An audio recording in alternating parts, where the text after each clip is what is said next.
బీహార్ ఎలక్షన్స్లో war one side అయింది. ఎంతో ఉత్కంఠగా కొనసాగిన హై వోల్టేజ్ అసెంబ్లీ ఎన్నికల్లో ఎన్డీఏ కూటమి మరోసారి విజయకేతనం ఎగురవేసింది. గత 60 ఏళ్ల రికార్డును బ్రేక్ చేసింది. మహాగఠబంధన్ను తిరస్కరించిన బీహార్ ఓటర్లు మరోసారి నితీష్ కుమార్కు పట్టం కట్టారు.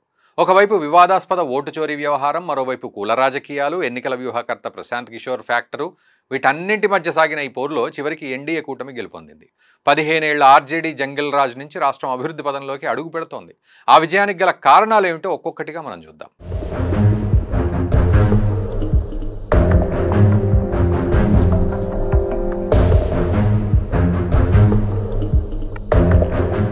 నిజానికి బీహార్ రాజకీయాలు ఇతర రాష్ట్రాల కంటే చాలా భిన్నం. అక్కడి పాలిటిక్స్ను అంచనా వేయడం చాలా కష్టం. మనకు చాలా చిన్నగా అనిపించే విషయాలు అక్కడ ఎన్నికల ఫలితాలను తారుమారు కూడా చేస్తాయి. అందుకే పార్టీలన్నీ పక్కా ప్రణాళికతో బరిలోకి దిగుతాయి. ఈ విషయంలో ఎన్డీఏ కూటమికి మనం ఫుల్ మార్కులు వేయాల్సిందే. ఎందుకంటే పొలిటికల్గా ఎదురుదెబ్బలు తప్పవన్న అనలిస్టుల అంచనాలను సైతం పటాపంచలు చేసేసింది ఎన్డీఏ కూటమి. ముఖ్యంగా ఎన్డీఏ కూటమి విజయానికి అక్కడి యువత, మహిళలే కారణం కావడం విశేషం కూడా. ఈ గెలుపుతో బీహార్ తలరాత మారనుంది. జంగిల్ రాజ్ నుంచి విముక్తి పొందిన ఆ రాష్ట్రం ఇప్పుడు అభివృద్ధి దిశగా ఒక్కో అడుగు వేయనుంది. 1992 నుంచి 2004 మధ్య జంగిల్ రాజ్ అనేది కేవలం పొలిటికల్ క్యాంపెయిన్ కాదు.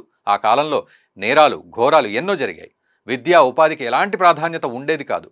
కానీ నితీష్ కుమార్ రాష్ట్ర పగ్గాలు అందుకున్న తర్వాత బీహార్ స్థితిగతుల్లో మార్పులు చేర్పులు వచ్చాయి. మొదటిసారి ఆయన అధికారం చేపట్టిన టైంలోనే నేరస్తులతో రాజకీయ నేతల సంబంధాలను కత్తిరించేశారు. ఆయన అధికారంలో ఉన్న 2005, 2019 మధ్య క్రైమ్స్ తగ్గిపోయాయి. అలాగే ఆర్థిక అభివృద్ధిలో కూడా బాగానే పురోగతి సాధించింది.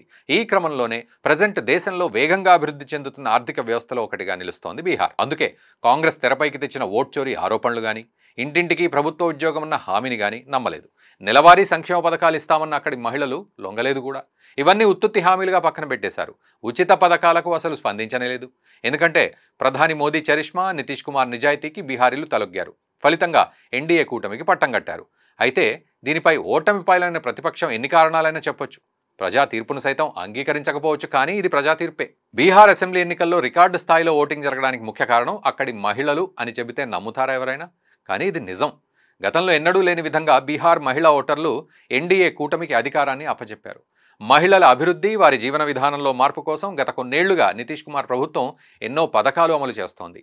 అవే ఈ ఎన్నికల్లో ఓట్లుగా మారాయి. ముఖ్యమంత్రి మహిళా రోజ్గార్ యోజన కింద 1,40,00,000 సహాయక బృందాలు, మహిళలకు 10,000 రూపాయల చొప్పున నగదు, పంచాయతీల్లో 50% రిజర్వేషన్లు, ప్రభుత్వ ఉద్యోగాల్లో 35% రిజర్వేషన్లు, మహిళా సంక్షేమం కోసం 2 లక్షల రూపాయల సాయంతో పాటు ఉచిత సైకిళ్ల పథకం, ఉచిత విద్యుత్ వంటివి ఎన్డీఏ కూటమిపై నమ్మకాన్ని పెంచాయి. అంతేకాదు ఈ ఎన్నికల్లో ప్రధాని మోదీ చరిష్మా కూడా బాగా పనిచేసిందని చెప్పాలి. పెహల్గాం ఉగ్రవాద దాడి ఘటన జరిగిన కొన్ని రోజులకే మోదీ బీహార్ ఎన్నికల ప్రచారంలో పాల్గొన్నారు. అక్కడి నుంచే ముష్కర మూకకు బలమైన సందేశాన్ని ఇచ్చారు. భారతీయుల రక్తం కళ్ళ చూసిన వాళ్లను ఎట్టి పరిస్థితుల్లోనూ విడిచిపెట్టేది లేదని వార్నింగ్ ఇచ్చారు. బుద్ధభూమి బీహార్ నుంచే ఉగ్రవాదులపై యుద్ధాన్ని ప్రకటించారు. ఇది అక్కడి ప్రజల్లో పాజిటివ్ సెంటిమెంట్ను రగిల్చింది. దాంతోపాటు బీజేపీ అంటే అభివృద్ధి అనే సంకేతాన్ని ప్రజల్లోకి బలంగించిన సర్కారుంటే ఎలా ఉంటుందో చేసి చూపించారు. బీహార్లో వివిధ పథకాలు అమలు కోసం కేంద్రంలోని మోదీ ప్రభుత్వం 1.62 లక్షల కోట్ల రూపాయలు కేటాయించింది. అంతేకాదు పూర్ణియా, గయా, మోతీహారి వంటి ప్రాంతాల్లో వేల కోట్ల రూపాయలతో డెవలప్మెంట్ ప్రాజెక్టులకు శ్రీకారం చుట్టింది. మరీ ముఖ్యంగా విద్య, వైద్యం ప్రజలకు చేరువ చేసింది. ఇక బీహార్లో రాజకీయాలన్నీ కూటముల కేంద్రంగానే కొనసాగుతున్నాయి. నిజానికి అక్కడ ఏకపార్టీ పాలనకు ఎప్పుడో ఎండ్ కార్డు పడింది. ప్రజెంట్ పార్టీలు కలిసి పోటీ చేయడం అంటే వాళ్ల సీట్ల సర్దుబాటు మాత్రమే కాదు, కుల, ప్రాంత, వర్గ సమీకరణాలు కూడా ప్రతిబింబాలుగా ఉండాలి. ఈ విషయంపై ఎన్డీఏ కూటమికి ఫస్ట్ నుంచి ఫుల్ క్లారిటీ ఉంది. అందుకే ఎంతో వ్యూహాత్మకంగా సమన్వయం చేసుకుంటూ ఒక్కో అడుగు ముందుకేసింది. విభేదాలున్నప్పటికీ ఎక్కడా బయటపడలేదు. ఎన్డీఏ కూటమి గెలుపుపై అందులోని ప్రధాన పార్టీలు బీజేపీ, జేడీయూ దృష్టి సారించాయి. పట్టణాలు, మధ్యతరగతి ప్రజలు, యువతపై బీజేపీ ఫోకస్ పెట్టగా రూరల్ బీహార్ మహిళల్ని ఆకట్టుకోవడానికి జేడీయూ రంగంలోకి దిగింది. అంతేకాదు వికాసశీల్ ఇన్సాన్, హిందుస్థానీ ఆవామీ మోర్చా వంటి చిన్న పార్టీలు చేజారకుండా చూసుకుంది. ఎన్డీఏ కూటమి ఉంటేనే రాష్ట్రంలో సుస్థిర పాలన సాధ్యమని ప్రజలపై హామీల వర్షాన్ని కురిపించింది. ఉద్యోగాలు, మహిళలకు ఆర్థిక సహాయం, అభివృద్ధి పథకాలు ఇలా 1 కాదు 2 కాదు అన్ని వర్గాలను ఆకట్టుకునేలా హామీలు ప్రకటించింది. ఫలితంగా ఎన్నికల్లో విజయ దుందుబి మోగించింది ఎన్డీఏ కూటమి.